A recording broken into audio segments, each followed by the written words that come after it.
Hola chicos, bienvenidos a una nueva clase de administración. Hoy vamos a repasar el examen que rindieron la clase pasada, el jueves pasado. Primero, nuevamente, como siempre les digo, felicitaciones por la participación. Veo que se lo han tomado también en serio, tratando de completar todos el ejercicio. Los veo participar, así que eso es muy bueno. Esto en administración generalmente cuesta un poco más llevarlo a la práctica, son varios ejemplos o casos. Hay parte teórica que obviamente, siempre les repito, aprovechen la instancia, aprovechen la oportunidad que se les da de evaluarse, vayan estudiando. Si ustedes ya tienen esto trabajado, estudiado, resumido, cuando llegue el momento de rendir, seguramente lo van a poder hacer con mayor facilidad. Después lo pueden volver a memorizar, después lo pueden volver a estudiar, lo pueden volver a profundizar, pero de igual manera recuerden que esto ya trabajado les va a ser mucho más fácil. Por eso la parte teórica, si bien son preguntas de conceptos, generalmente voy a hacer hincapié en cómo han explicado.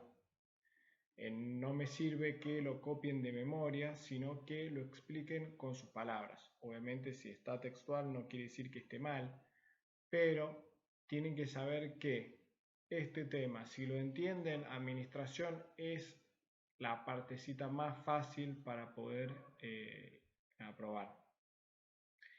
Otra cosa que también les quiero decir, el director ya me estuvo informando que es muy posible que en estos días o más cercanos a las vacaciones de invierno nos digan qué parte de las 4 materias van a utilizar para esta que van a evaluar de comprensión lectora.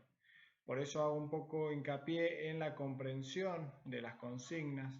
Trato de no guiarlos mucho en sus preguntas, no porque no quiera hacerlo, sino porque se les va a evaluar eso, tanto el texto como las consignas, cómo las interpreten.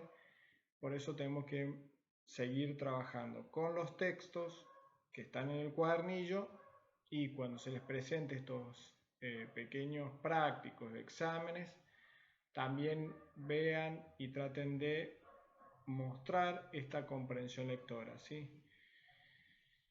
En el primer punto era la parte teórica.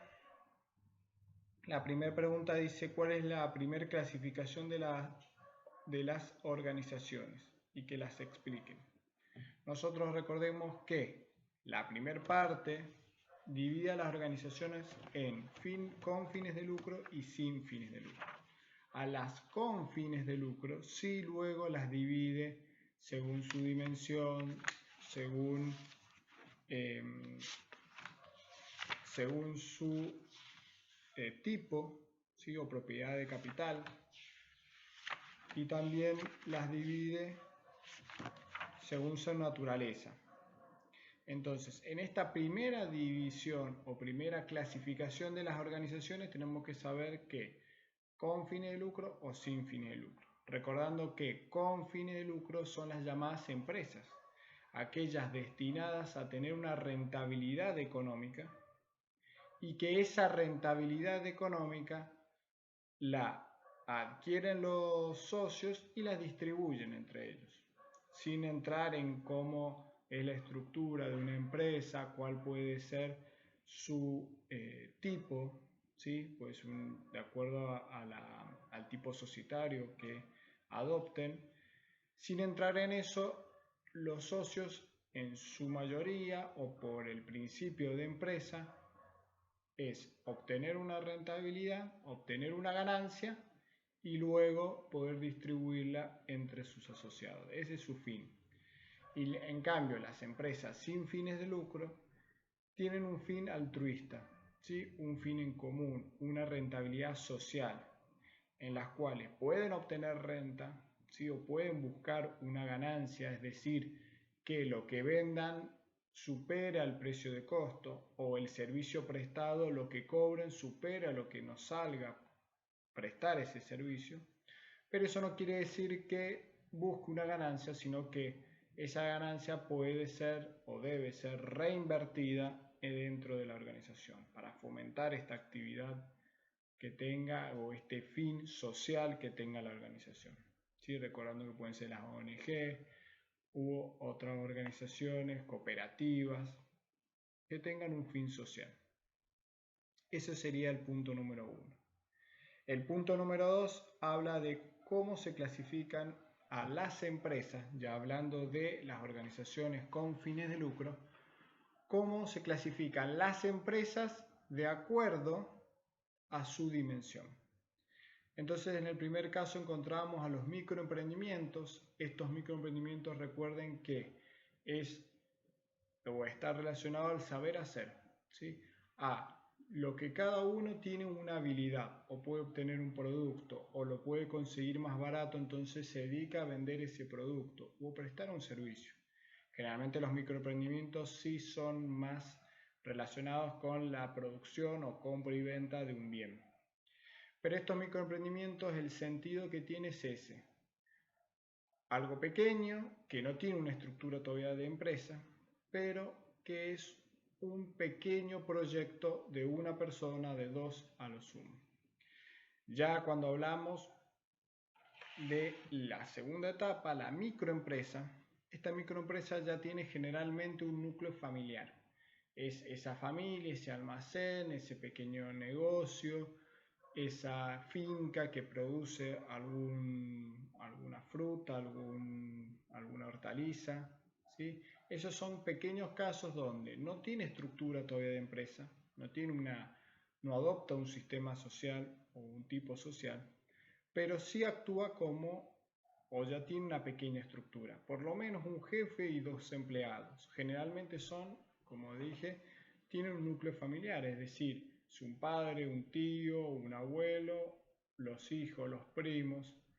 Entonces, esta microempresa debería, ¿sí?, estar inscripta en impuestos y demás, pero todavía no tiene una estructura como una empresa. Entonces, por eso son microempresas. Luego pasamos a las pequeñas y medianas empresas, también llamadas pymes. Estas pymes sí ya tienen una estructura, deberían también estar adaptadas a un tipo social, ya sea SA, SRL, Encomandita, todas las que hayan estudiado. Eso, si tienen dudas, también lo podemos ver, les sirve para contabilidad también. Y estas pymes sí tienen una graduación, que ahora en esta semana salió la última actualización de esta graduación de categorías de micro, pequeña y tramo 1 y tramo 2 dentro de las medianas. Y esta graduación va en cuanto a su facturación promedio de los últimos 3 años y su cantidad de empleados. Son 2 topes. Si nosotros traspasamos uno de esos topes, avanzamos al siguiente escalón o al siguiente nivel dentro de las pymes. Si superamos el tramo 2 de las medianas, pasaríamos a ser a una gran empresa.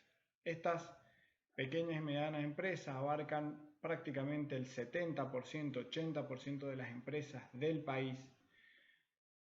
La mayoría de las empresas tienen esta modalidad, adoptan esta modalidad y en general las últimas políticas de Estado, no solamente de este presidente actual y del anterior, han intentado abarcar a la mayor cantidad de empresas y considerar las pymes para abarcarlas en muchos beneficios, ¿sí?, impositivos, sociales, de seguridad social. Entonces buscan que ingresen a este sistema de pyme para que puedan abarcar a la mayor cantidad de empresas y así otorgarles beneficios.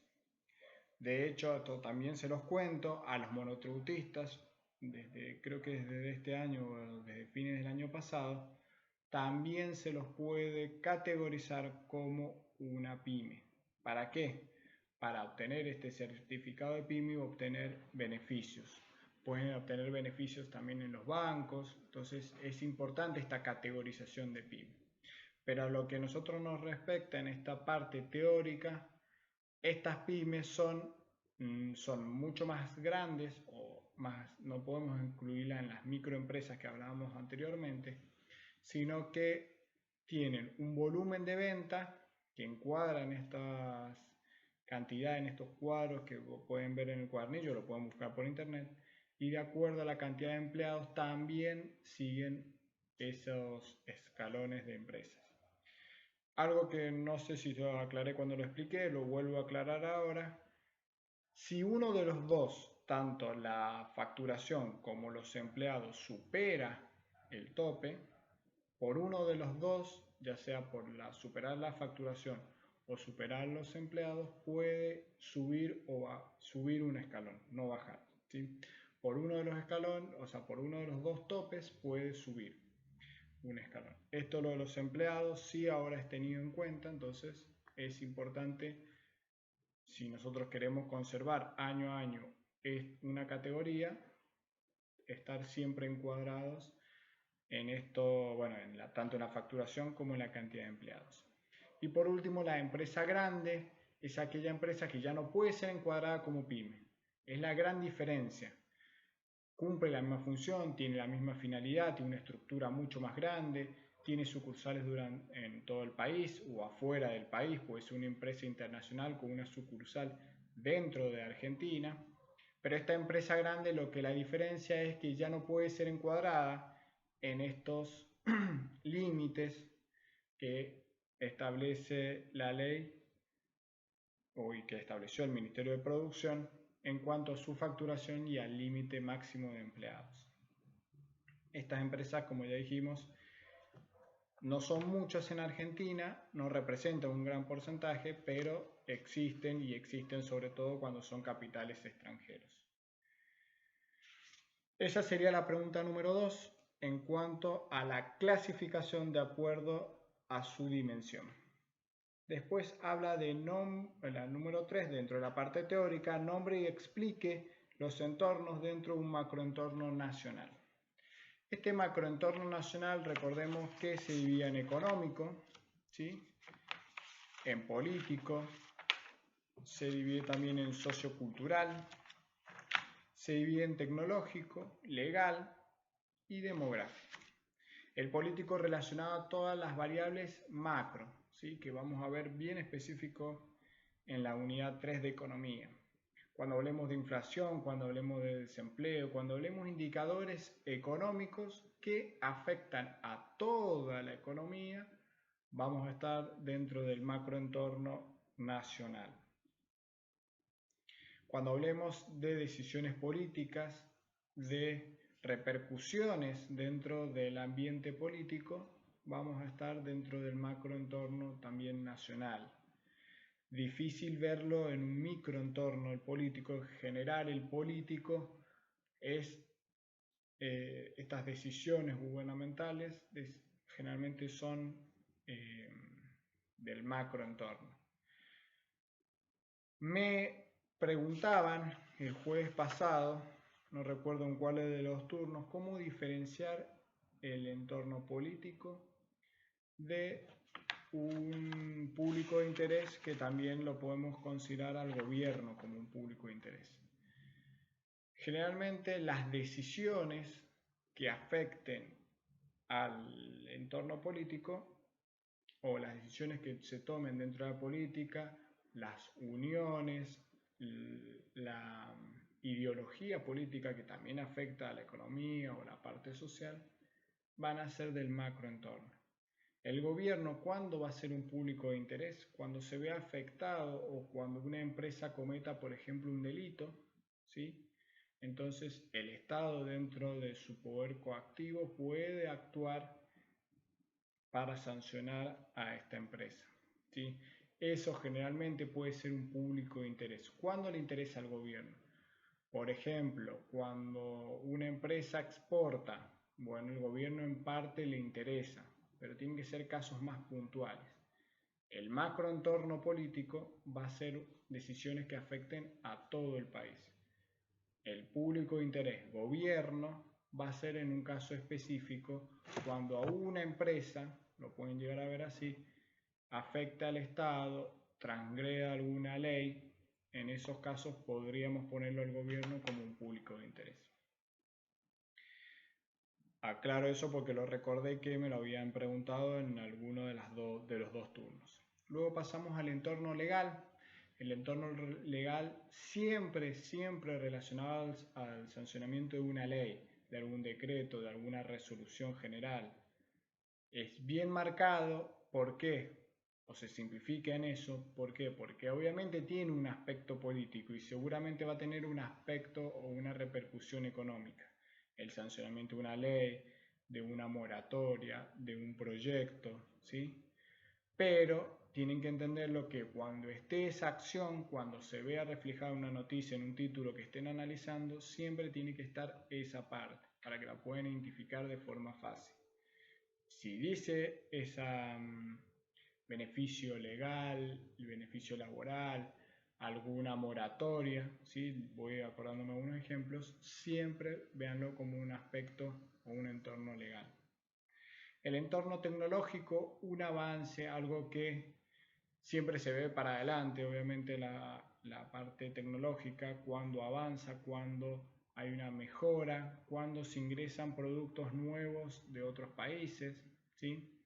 Eso generalmente se lo ve como un entorno tecnológico, ¿sí?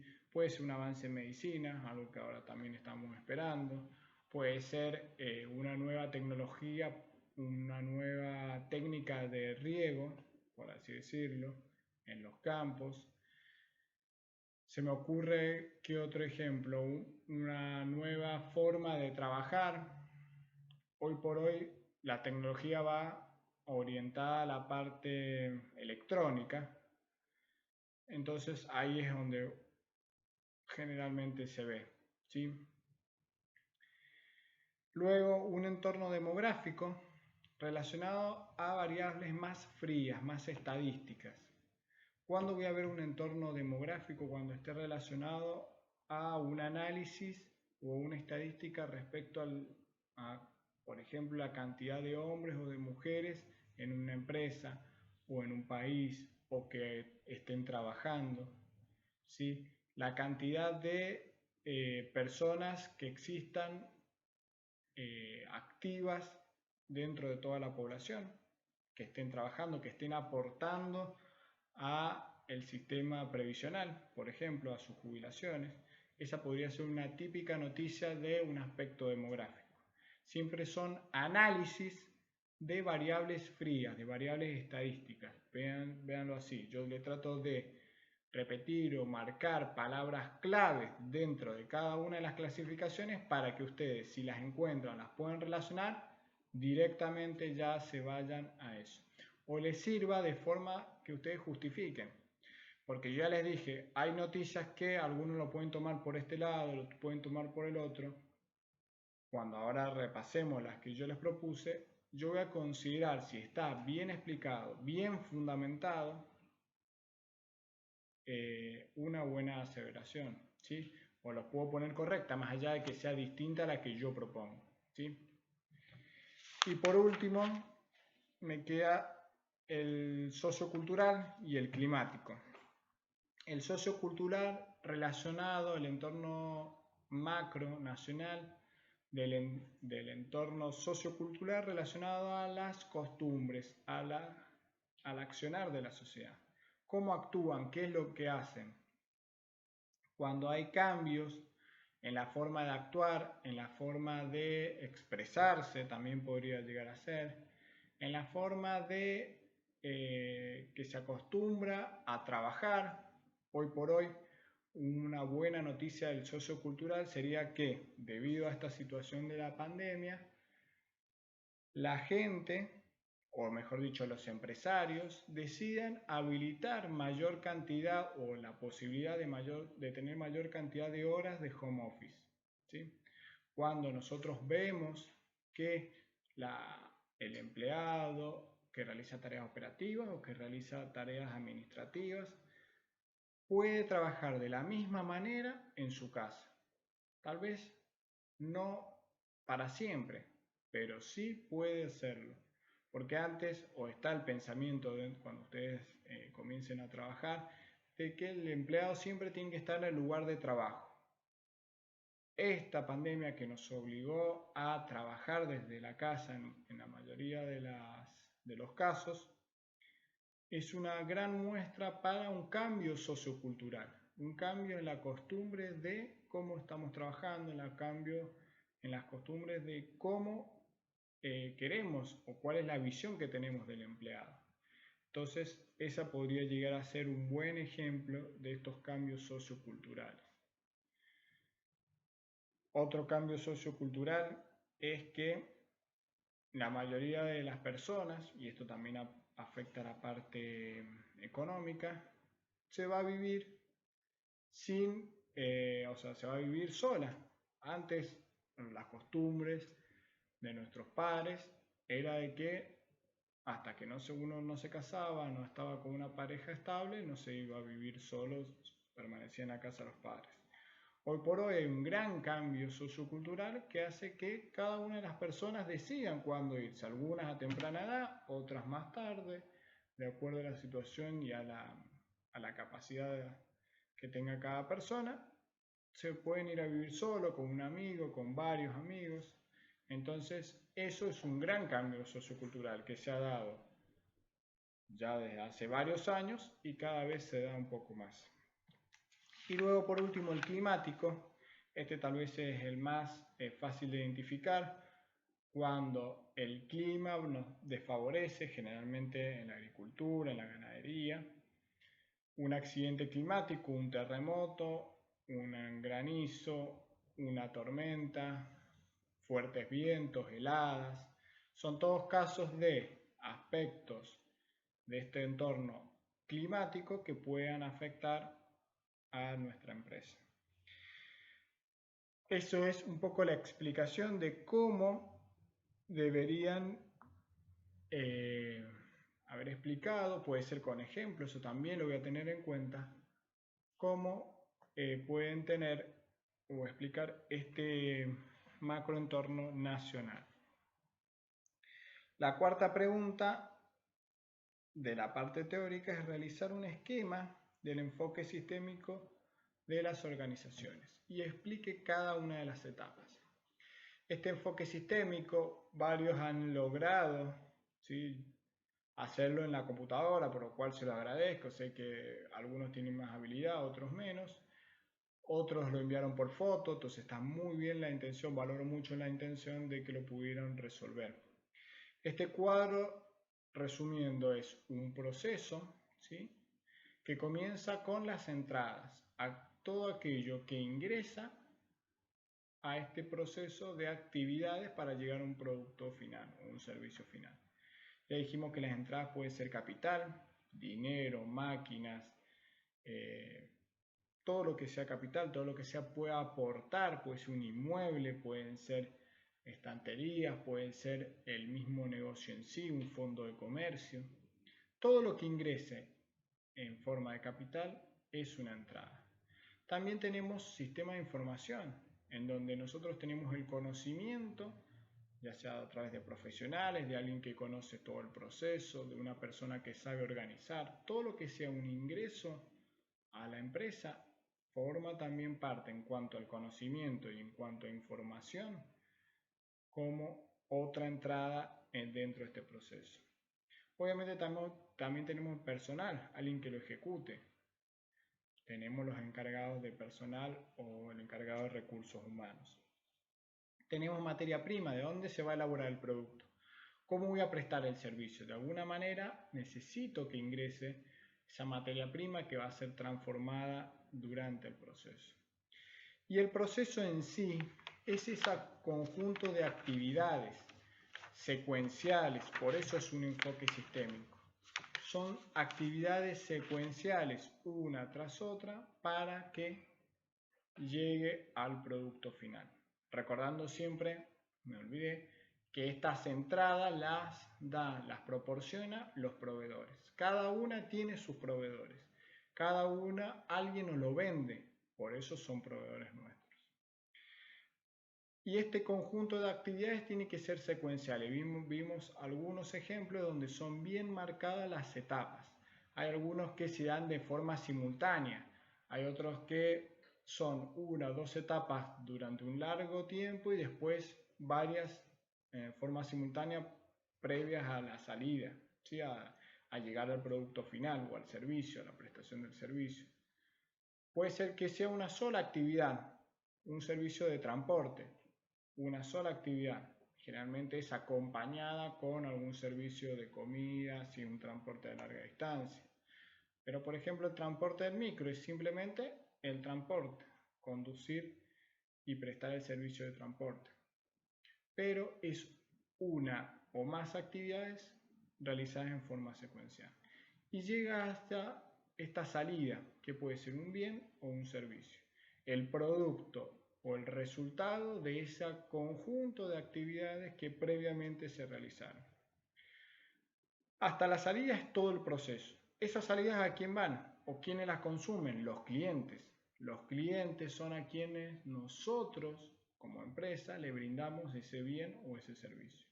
Y esos clientes van a realizar una retroalimentación, es decir, van a realizar una respuesta afirmativa, positiva o negativa, que va a servir como una nueva entrada para cuando se realice de nuevo el proceso.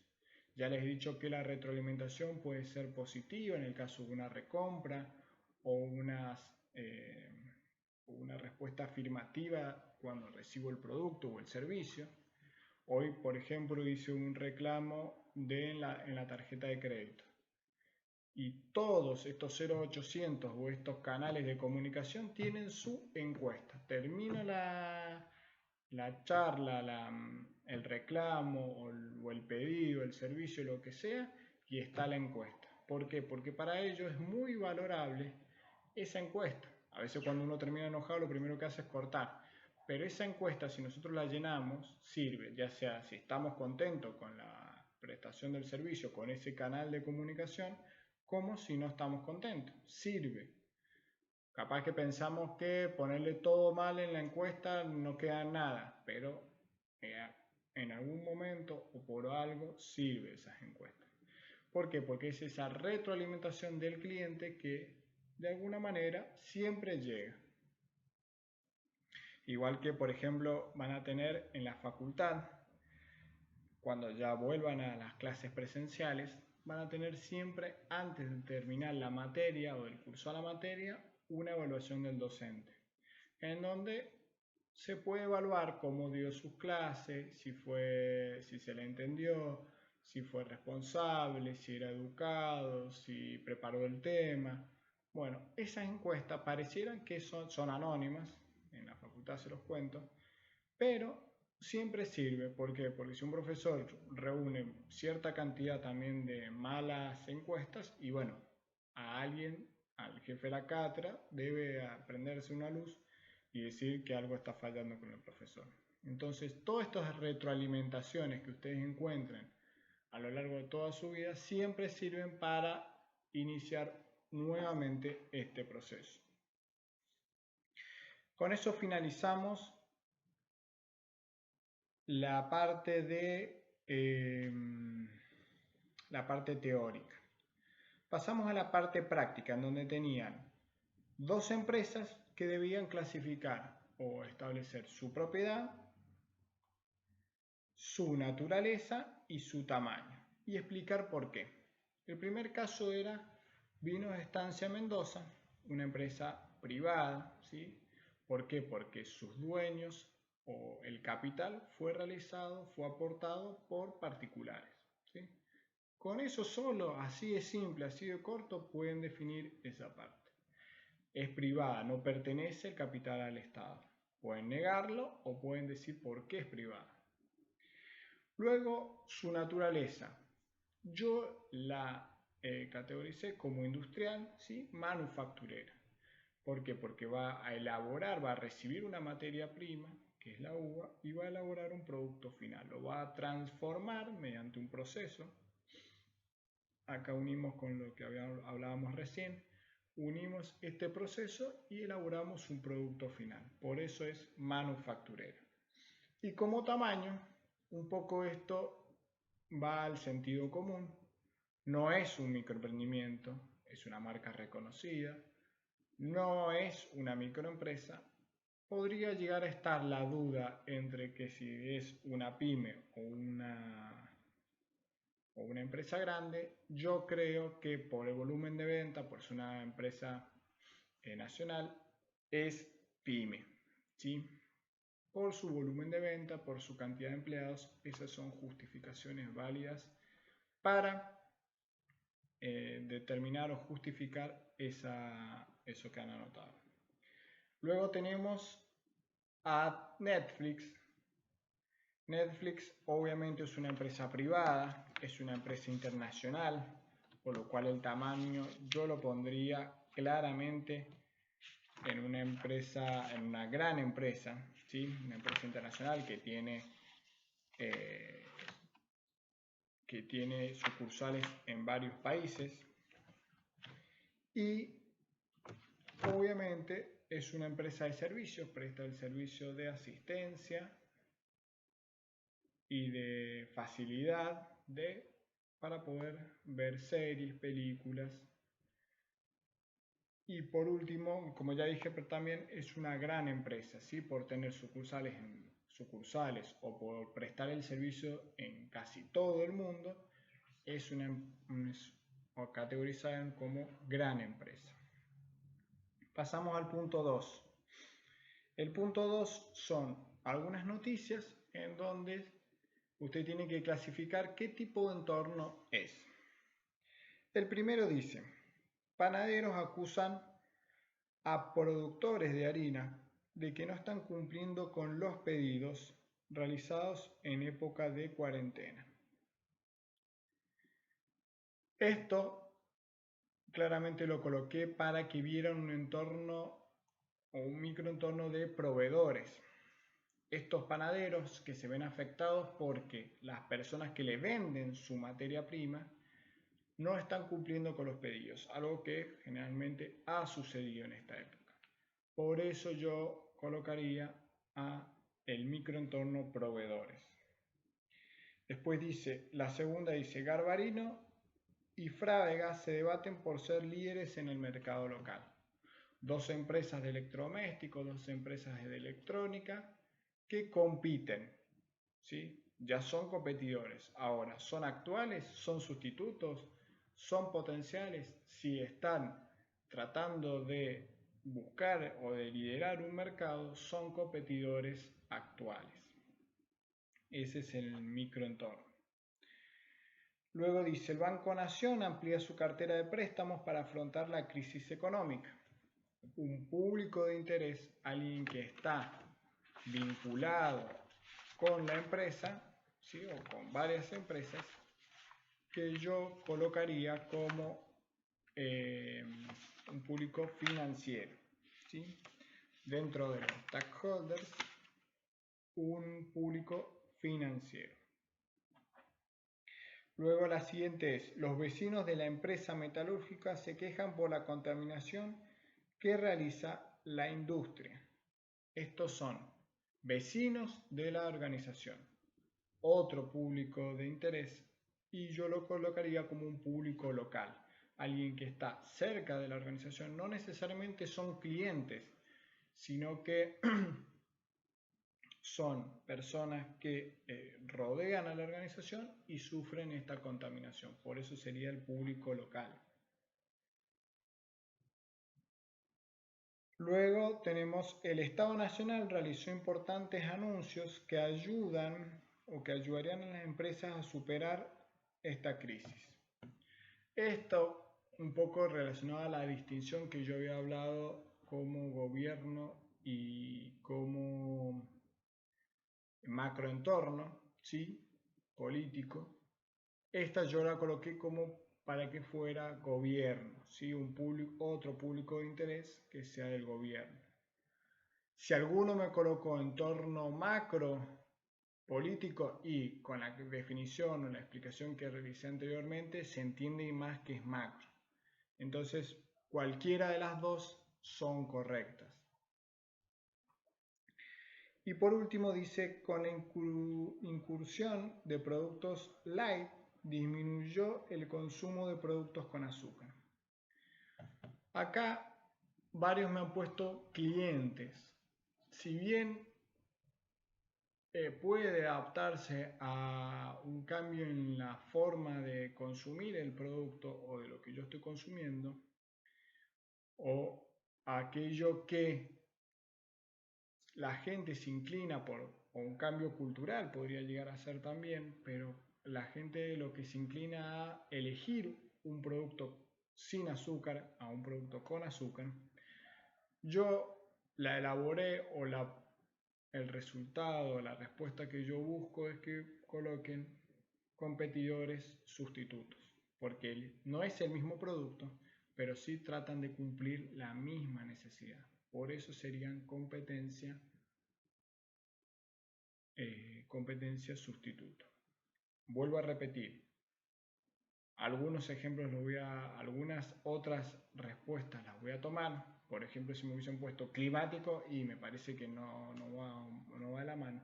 Lo bueno es que cuando se les presenten este tipo de dudas o sea un poco ambigua, la pregunta aclaren. Generalmente en la administración se les va a tener en cuenta esta definición, ¿sí?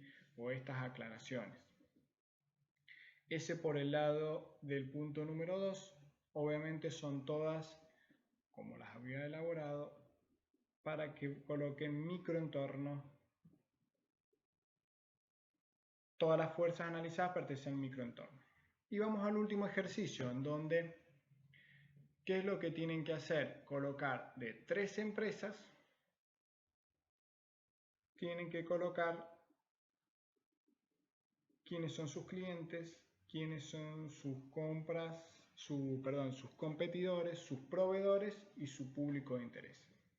En las Papa Lays, obviamente una empresa grande, ¿quiénes pueden ser sus clientes? Son sus clientes aquellos mini market, aquellos supermercados. Yo no voy a comprar a la fábrica de Papa Lays, entonces si me ponen consumidores en general y esos clientes no van directamente a comprar a la industria, entonces tienen que colocar a aquellos que van a revender este producto. Esos son sus clientes o a quienes va apuntado. Luego tenemos quiénes son sus competidores. Cualquier marca de papas fritas que conozcan pueden colocarlo como su competencia. Ahora me preguntan, ¿tienen que poner los 3 tipos de competidores? No, con uno solo, cuando no aclara, pueden colocar uno solo y tienen que considerarlo correcto. Proveedores, y acá sí voy a hacer un poco hincapié. ¿Por qué los proveedores? Porque los proveedores, yo no sé a quién Papa Lays le compra el producto, la papa, la hortaliza. No sé a quién le compra la bolsa de plástico. Pero ustedes tienen que saber, y entendiendo el concepto de proveedores, quiénes le pueden vender o cómo se forma esa bolsa de papa que encuentra en el supermercado o en los kioscos. Además de aire, porque tienen bastante aire, cuáles son los productos que va a comprar o que va a adquirir el fabricante de papas Lays. Va a adquirir seguramente el plástico en las bolsas, seguramente la hortaliza, ¿sí? El producto en sí. Seguramente también podrían haber puesto un proveedor de servicios, porque usan agua o usan electricidad. No las producen acá, las producirán en otra provincia. Bueno, el proveedor de energía eléctrica de otra provincia. Entonces, acá es un poco también el ingenio, o más que el ingenio es, entendiendo el concepto de proveedores, tienen que tener la capacidad de resolver estas consignas. Más allá de que no tengan la respuesta clara o textual en el cuadernillo. Esto es donde ustedes ven el concepto aplicado en un caso concreto. Y por último, algún público de interés.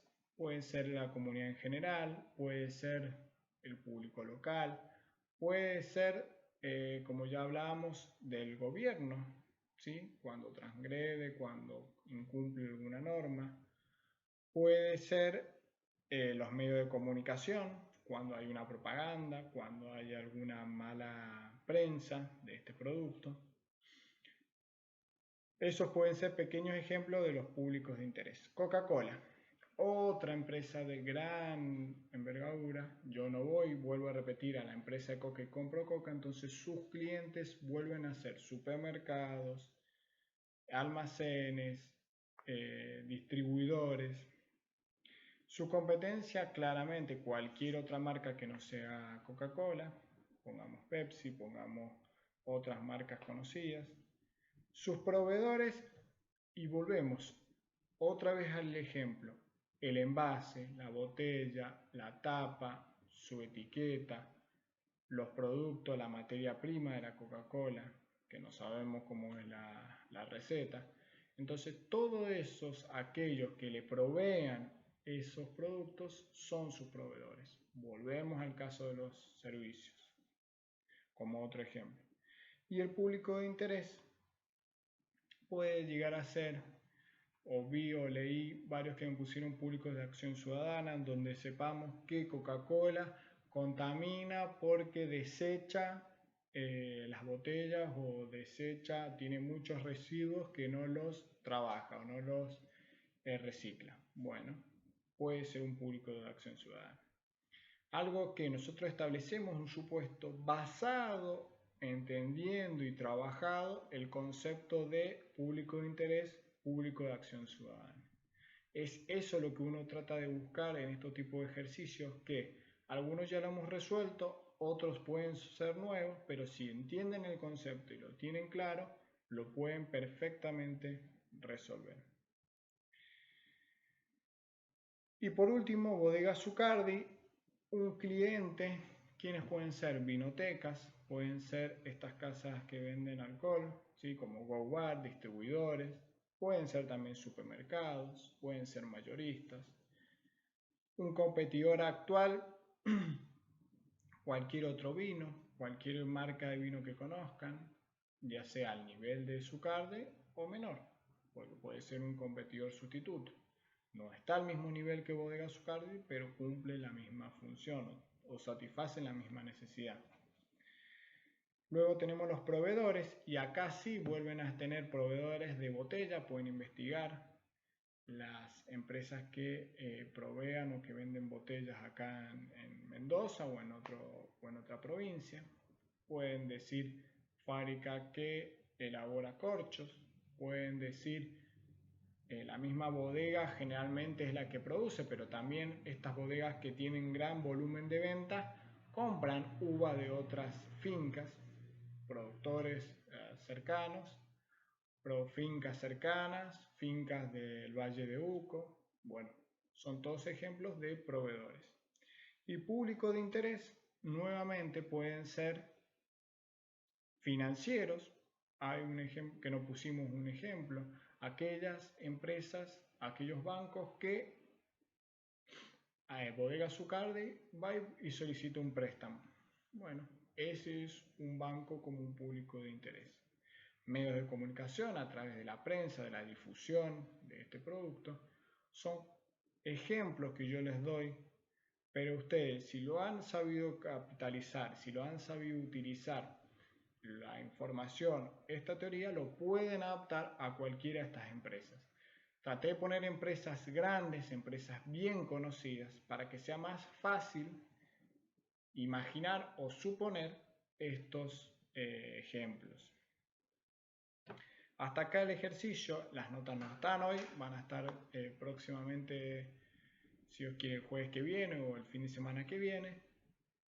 La mayoría que voy leyendo están relativamente bien.